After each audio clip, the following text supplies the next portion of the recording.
झाम बाबा AIT channel में पुनः आप सभी का स्वागत है। क्लास 12 के फिजिक्स में मैं अमरजीत सर आपके लिए आज की टॉपिक लेकर आया हूं। वैद्युत द्विध्रुव के कारण अक्षीय स्थिति में बिंदु P पर वैद्युत क्षेत्र की तीव्रता, ये बहुत ही इम्पॉर्टेंट है एग्ज़ाम में। इस पर आपके क्वेश्चंस आते हैं न्यूमेरिकल के और ये डेरिवेशन भी आ सकता है। ठीक है, तो मान लेते हैं कि यहाँ पर जैसा कि फिगर मैंने ऑलरेडी ड्रा किया है, बट ये इनकम्प्लीट है, कंप्लीट नहीं है। बिना इसकी सारी स्थितियों को जाने आप इस तरीके से खींच तो लेंगे, लेकिन समझ में ना आए तो फिर दोबारा अपने आप से बना नहीं पाएंगे। ठीक है, तो देखिए किस तरीके से ये क्या है। यहाँ पर माना कि AB एक वैद्युत द्विध्रुव है, ये A और ये B जो पॉइंट है ये एक वैद्युत द्विध्रुव है, जिसका केंद्र मैंने ले लिया O, और उस केंद्र O से पहले पॉइंट जो A है उसकी दूरी L ले लेते हैं और दूसरे पॉइंट की भी दूरी हम L ले लेते हैं। अब यहाँ पर ध्यान देंगे कि वैद्युत द्विध्रुव होता कैसा है। आप लोग बताएं वैद्युत द्विध्रुव कैसा होता है। तो वैद्युत द्विध्रुव वह होता है जो कि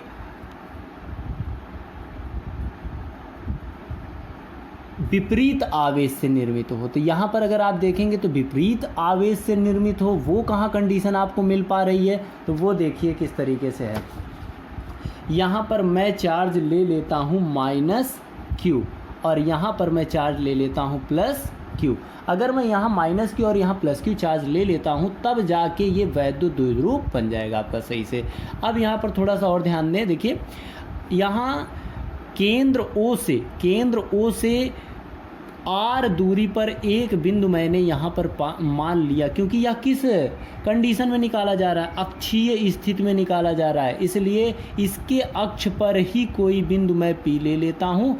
और अब देखते हैं यहाँ पर एक E1 डिनोट किया गया है और दूसरा यहाँ पर जो डिनोट किया गया है दिस डायरेक्शन के लिए वो है E2 यहाँ डिनोट किया गया है। ठीक है ना, तो ये जो E2 और E1 है, किसके कारण E2 होगा किसके कारण E1 होगा ये जानना जरूरी है। तो यहाँ पर देखेंगे अगर पॉजिटिव साइन चार्ज है तो उसके कारण वैद्युत क्षेत्र की दिशा कहाँ होती है, बाहर की तरफ होती है, और माइनस कारण कहाँ होती है, अंदर की तरफ होती है। इसके पहले वाले वीडियो को बहुत से लोगों ने देखा और कुछ लोगों ने डिसलाइक भी समझा होगा कि ये ज़्यादा यूजफुल नहीं है, लेकिन अगर उस चीज़ को आप यहाँ माइनस और प्लस की जो Q चार्ज के कारण वैद्युत क्षेत्र को नहीं समझ पाएंगे तो आप यहाँ इस कंडीशन को अप्लाई करने में प्रॉब्लम फील करेंगे। तो यहाँ ध्यान दें कि अगर आप समझ चुके होंगे आप कि E2 इधर जाएगा किसके कारण, -Q के कारण, और प्लस चार्ज B के कारण यहाँ पर E1 की डायरेक्शन ये होगी।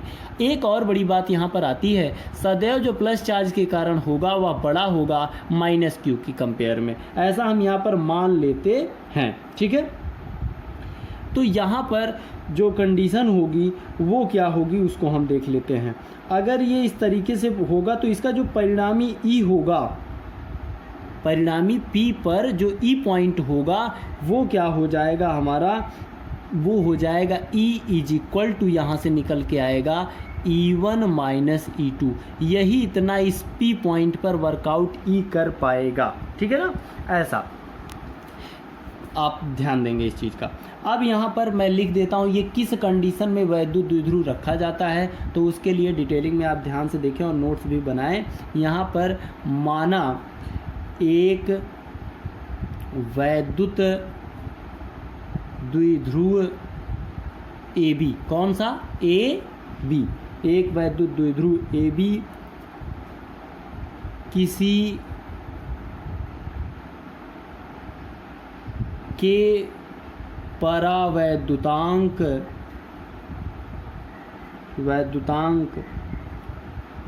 माध्यम में स्थित है,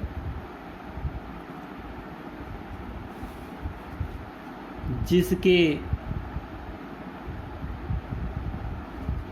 -Q तथा +Q आवेश A तथा B बिंदुओं पर स्थित हैं।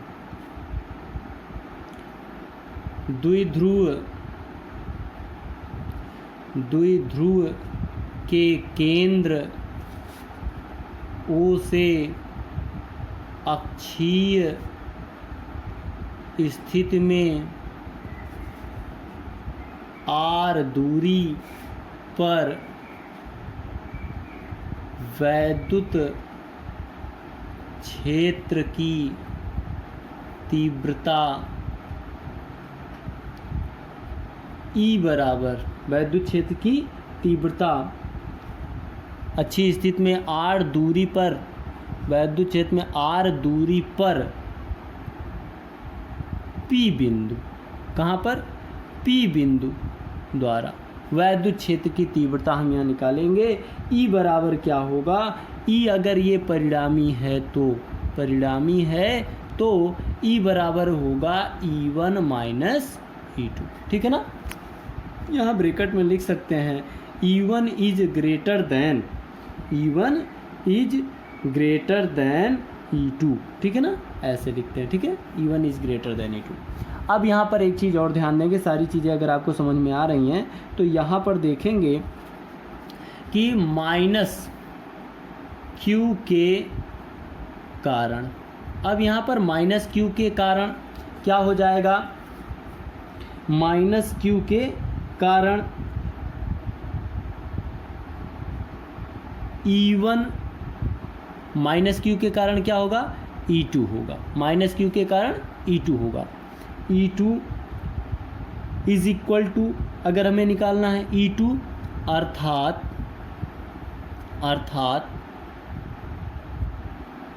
A बिंदु से दूरी, ध्यान दें इस बात का कि माइनस Q के कारण E2 बनेगा और माइनस Q के कारण E2 बनेगा, तो इससे इसकी दूरी क्या होगी? ध्यान दें, यहाँ से यहाँ की जो दूरी है वो कितनी है? R, और ये जो दूरी है ये इसमें प्लस करेंगे तभी तो माइनस Q और इस पॉइंट से E2 के लिए दूरी बनेगी, अर्थात यहाँ पर जहाँ E2 मैंने कहा ये P की बात कर रहा है, ठीक है ना।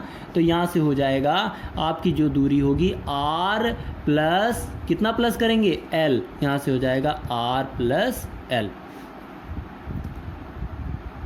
पर E2, और E2 इज इक्वल टू अब यहाँ पर क्या निकल के आ जाएगा आपका? तो फार्मूला आपको बताया गया 1/4 पाई एप्सिलॉन 0 K। ये K क्या है? ये परावैद्युतांक माध्यम है K, और उसके अलावा हो जाएगा Q/R प्लस L का होल स्क्वायर। ये हो गया इक्वेशन फर्स्ट, ठीक है ना, ये इक्वेशन फर्स्ट हो गया। अब पुनः ध्यान दें, पुनः आपका क्या होगा? पुनः माइनस Q था, अब प्लस Q के कारण P अर्थात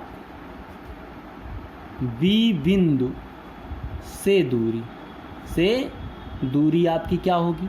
ठीक है, से दूरी होगी, ये रहा आपका यहाँ से यहाँ तक R, और ये इतनी दूरी घटा देंगे ना प्लस Q के कारण, तो यहाँ से R माइनस कितना करेंगे? L घटा देंगे इसको, तो ये दूरी निकल के आएगी कहाँ से? यहाँ से यहाँ तक की दूरी आपकी आ जाएगी, ठीक है ना। तो यहाँ से हो जाएगा R माइनस L, ठीक है, पर क्या हो जाएगा आपका? E1 is equal to 1/4 pi epsilon 0 के, चार्ज क्या है? Q/ यहाँ R माइनस L पावर 2। ये हो गया इक्वेशन नंबर 2। बात इतनी समझ में आई? अगर इतनी बात समझ में आ गई है तो परिणामी निकाल लेते हैं।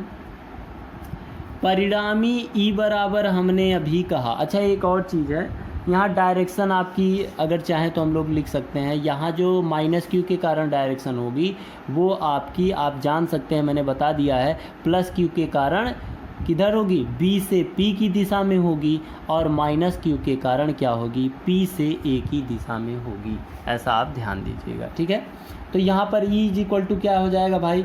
E1 माइनस E2 करना है, तो ये हो जाएगा परिणामी E बराबर क्या हो जाएगा? 1/4 पाई एप्सिलॉन 0 Q, ठीक है ना, Q/R, पहले E1 लिखना है, R माइनस L की power 2 minus 1/4 pi epsilon 0 Q/R plus L power 2, ये हो जाएगा, ठीक है ना। तो ये जब हो जाएगा आपका, तो यहाँ क्या करेंगे? E is equal to 1/4 pi epsilon 0 यहाँ देखिए के, एप्सिलॉन के बाद के भी परावर्तनांक माध्यम है ना, तो के यूज कर लेते हैं के। तो यहाँ से क्या हो जाएगा, ये देखिए आपका क्यू भी कॉमन है, तो क्यू यहाँ हम कॉमन कर देते हैं, ठीक है ना। तो बचेगा क्या, 1 अपान बचेगा आर माइनस एल का whole square minus 1 upon R plus L का होल स्क्वायर, ठीक है ना। तो यहाँ से ये मिला जुला के आपका क्या बन जाएगा, ध्यान दें, ये हो जाएगा E इज इक्वल टू, ठीक है, E is equal to Q upon 4 pi epsilon 0 के। ये सॉल्व कर लेंगे। ये देखिए अगर मैं इसको a मान लूँ, इसको b मान लूँ, तो ये हो जाएगा यहाँ पर a का स्क्वायर और यहाँ पर b का स्क्वायर, तो ये ऊपर जाएगा और इसमें सब्सट्रैक्ट होगा, तो ये बन जाएगा आपका, अगर कोई वर्गांतर का गुणा होता है प्लस और माइनस में, तो नीचे क्या बन जाएगा, R square minus L square का होल स्क्वायर, और ऊपर जाके बन जाएगा आपका आर प्लस एल का whole square minus R minus L का होल स्क्वायर। तो E इज इक्वल टू हो जाएगा क्यू अपान 4 पाई एप्सिलॉन 0 के, और ये हो जाएगा आपका, इसको सॉल्व करेंगे तो ये कट जाएगा, माइनस वाला बचेगा और प्लस वाला कट जाएगा, तो यहाँ से बचेगा ये आपका 4LR, क्या बचेगा, 4LR upon R square minus L square whole power 2 बचेगा, ये बनेगा, ठीक है। इसको सॉल्व कर लीजिएगा, थोड़ा सा यहाँ शार्ट मैंने किया है। तो E इज इक्वल टू निकल के आ जाएगा, आपका जो वैल्यू बनेगा वो 1 अपान 4 पाई एप्सिलॉन 0 के, ठीक है।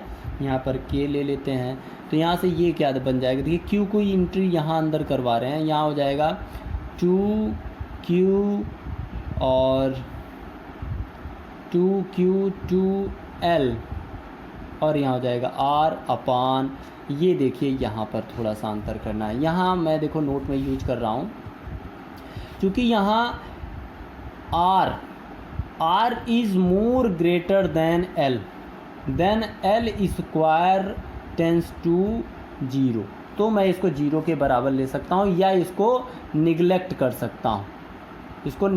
सकता हूँ, अगर मैं इसे निगलेक्ट कर दूंगा तो ये देखिए बनेगा क्या, R की पावर 2 की पावर हो जाएगी 2, समझिए आप। तो यहाँ से क्या हो जाएगा, E is equal to 1 upon 4 pi epsilon 0, ठीक है। अब यहाँ देखिए अगर मैं इसमें एक चीज़ और कर दूँ इस लाइन में, कि यदि यहाँ पर यदि के परावैद्युतांक को 1 ले लूँ, क्या ले लूँ, 1 ले लेता हूँ, ठीक है, चूँकि ये भी कर देते हैं, तो क्या हो जाएगा, के हट जाएगा आपका, और ये बनेगा 2Q, और यहाँ R है, 2Q हो जाएगा, और हो जाएगा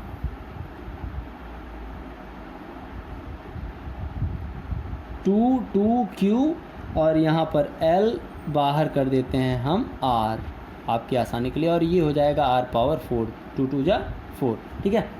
अब ये एक R इसको कैंसिल कर देगा, तो E is equal to 1 upon 4 pi epsilon 0, और ये देखिए हो जाएगा 2, आपको मालूम है 2QL इज इक्वल टू होता है P, इसलिए यहाँ पर हो जाएगा 2P अपान R पावर 3, ये देखिए निकल के आ गया, क्या हो गया, E is equal to 1 upon 4 pi epsilon 0 2P upon R power 3, ये आ गया न्यूटन पर कूलाम, क्या आ गया, न्यूटन पर कूलाम। ये न्यूटन पर कूलाम कहाँ से आ गया, ये भी मैंने आपको बताया, इसके पहले वीडियो आप जाके देख सकते हैं, वहाँ पे मैंने बताया कि E जो होता है वो आपका F अपान किसके होता है, Q इज इक्वल टू के होता है। यहाँ से आपका होता है, इसका मात्रक होता है न्यूटन और इसका मात्रक होता है कूलाम, तो वहाँ से हम लोग लिखते हैं E का मात्रक न्यूटन प्रति कूलाम, ठीक है। ये तो था। अब यहाँ पर एक छोटी सी और बात कई बार मैं छोड़ के चल रहा हूँ और उसको बताया नहीं, लेकिन आज मैं उसको क्लियर कर देता हूँ। ये जो परावैद्युतांक माध्यम यहाँ लिया जाता है ये वायु के लिए लिया जाता है, ठीक है ना, निर्वात या वायु के लिए लिया जाता है। एक और छोटी सी बात यहाँ रह जाती है, उसको भी इसी समय देख लेते हैं। वो आपका क्या है, वो है 1/4 पाई एप्सिलॉन 0 की वैल्यू क्या होती है। तो 1/4 पाई एप्सिलॉन 0 की वैल्यू आप जानते भी हैं 9.0 × 10⁹ और क्या newton metre square upon coulomb square ये होता है। और यहाँ पर जो है वैद्युत क्षेत्र की ये तीव्रता को पूछेगा कि किस डायरेक्शन में होता है, तो यहाँ पर ऋण क्या है, ऋण आवेश से क्या है, धन आवेश की तरफ ये डायरेक्शन होती है। ये आप ध्यान दीजिए, यही पूछेगा, ऐसे कहेगा, एक सवाल पूछ लेगा और उसमें कहेगा कि जैसे मैं सवाल आपको दे देता हूँ, ठीक है, सवाल मैं यहाँ दे देता हूँ, आप लगा लीजिएगा। क्वेश्चन है आपका, यदि किसी वैद्युत द्विध्रुव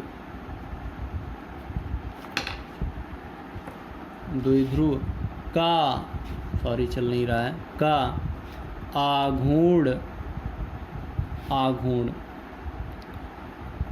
आघूर्ण की बात करता है, कितना हो जाए, 5 यूनिट है, कितना है, 5 यूनिट, तथा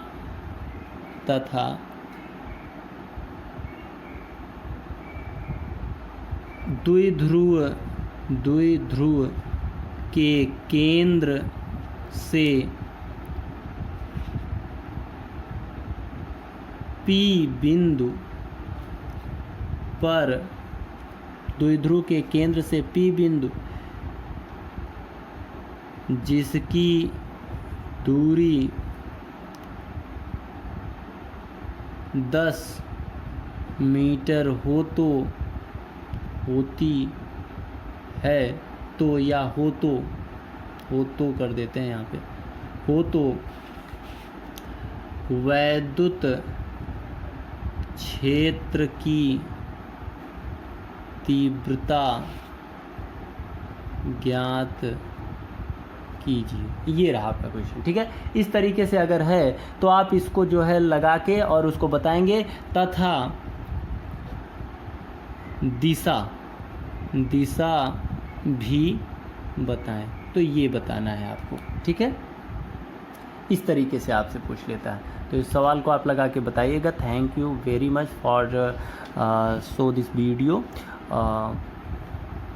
और आपको लाइव में नहीं पढ़ा सका क्योंकि सब्सक्राइबर अभी कम हैं, इसलिए गो लाइव की कंडीशन अप्लाई नहीं कर रहा है यूट्यूब। और जल्द ही अगर सभी लोग सब्सक्रिप्शन पर आते हैं और जो है सब्सक्राइब सभी ज़्यादा से ज़्यादा लोग, जितने स्टूडेंट हैं सभी लोग कर दें, सभी लोग एकजुट हो जाएं, तो जान लीजिए कि आप आसानी से सारी क्लासेस पढ़ पाओगे और मैं और डिटेल में और अच्छे से पढ़ा पाऊँगा।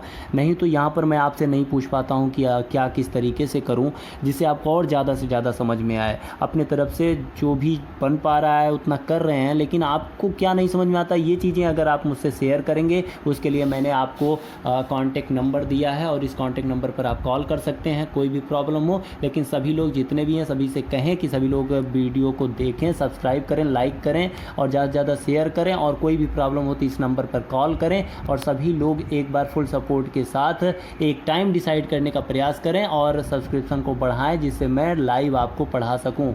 ठीक है, थैंक यू वेरी मच।